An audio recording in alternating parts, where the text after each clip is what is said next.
বন্ধুরা, প্রতিদিনের মতো আমরা লক্ষ্মী কুটিরের রান্নাঘর থেকে একটা নতুন রেসিপি নিয়ে ফিরে এসেছি আপনাদের কাছে। আজকের রেসিপি মোচা, কলার মোচা তরকারি রান্না হয়।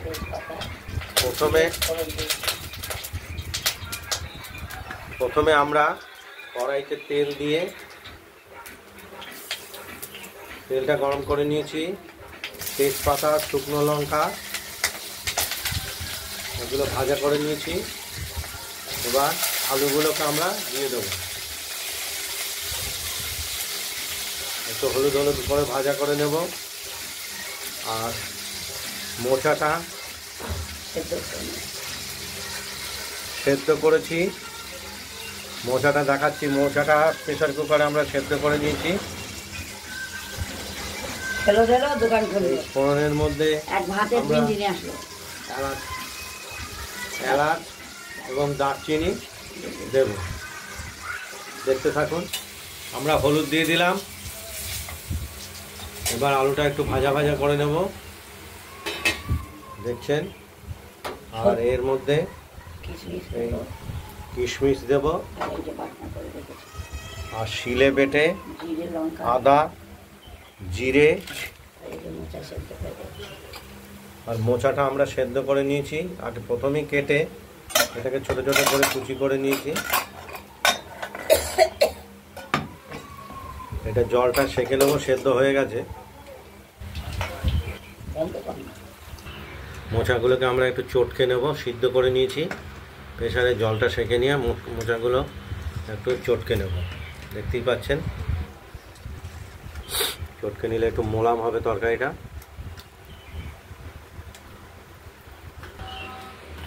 আলুগুলো ভাজা হয়ে গেছে। এরপর আমরা মশলাটা দেব। মশলা দিয়ে কষিয়ে নেব। এই বেটে রাখা মশলাটা দিয়ে দিলাম। ভাবছে কি আর কি মারলে আমার সঙ্গে সবসময় একদম ঠিক।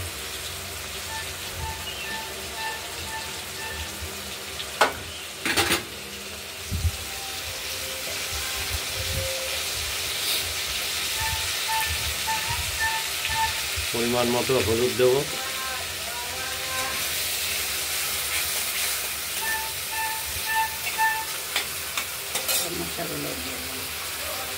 এরপর সেদ্ধ করা এবং মোচা চটকে রেখেছি, এগুলো মোচাগুলো দিয়ে দিলাম।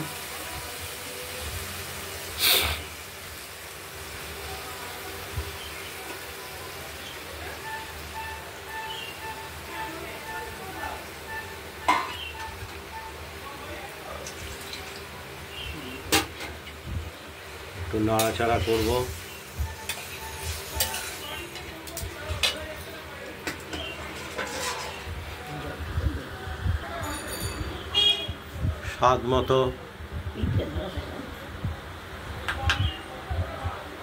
স্বাদ মতো মিষ্টি দিলাম।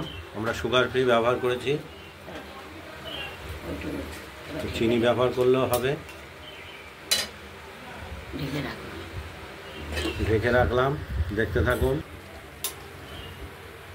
মোচাটা এখনো পর্যন্ত হয়নি, এটা আর একটু সময় লাগবে। এগুলো দীর্ঘ সময় লাগবে।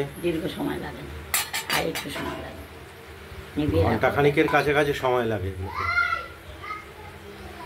আর এর মধ্যে কিশমিশও আমরা দিয়েছি।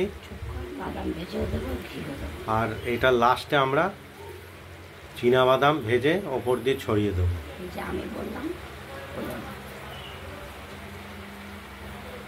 দেখতে থাকুন। আমরা গরম মশলাটা শিলে বেটে রেখেছি, এটা লাস্টে তরকারিটা হয়ে এসেছে, এখন দিয়ে দেবো। দিয়ে দিলাম। আলাদা একটা তরকারিতে স্বাদ আসবে।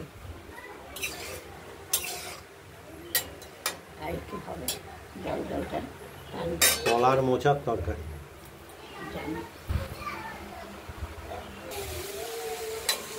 মোচা আমাদের তৈরি হয়ে গেছে। এবার নামিয়ে ফেলবো। দেখতেই পাচ্ছেন, মোচাটা আমরা নামিয়ে ফেললাম থালায়। একটু ঘি ছড়িয়ে দেবো ওপর দিয়ে, গন্ধটা ভালো আসবে। আপনারা ট্রাই করে দেখবেন বাড়িতে, আমাদের একটু কমেন্টস করবেন, আর আমাদের এই চ্যানেলটাকে একটু লাইক এবং সাবস্ক্রাইব করে দেবেন। আজ এই পর্যন্ত, ভালো থাকবেন, সুস্থ থাকবেন।